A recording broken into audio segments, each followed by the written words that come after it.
रियाज की होया है मेरा इलाका यार कमालिया है। आए क्रीम रोल 20 रुपए का, 2 बच्चियां 2 बच्चे।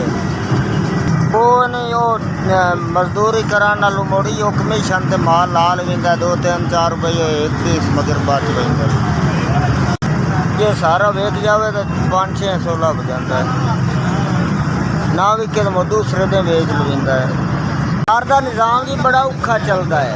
ये कोई नहीं रोज़ी कोई नहीं सिर्फ रोज़ी का वसायल है माड़ा जा भाई चलो 2 300 400 इो कोई लगता है जे बेच जावन तो ना विकन तो बस ट्रेड पे भी रहते।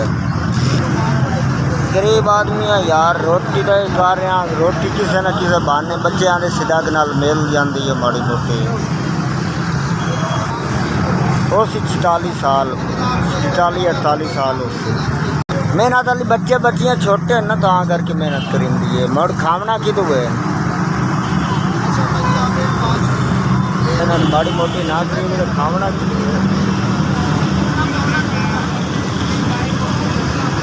मोबाइल में चलाना ही नहीं आता माड़ा बंदा वा यार।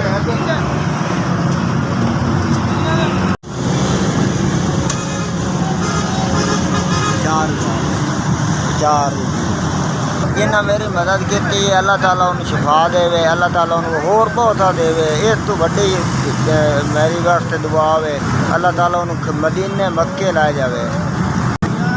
उस माड़े बंदे का भला किया है 4000 रुपया दे छड़िया है अल्लाह ताला उन्हें होर बहुता देवे अल्लाह ताला उन्हें जिंदगी लम्मी उम्र देवे। थोड़ी बड़ी मेहरबानी यार।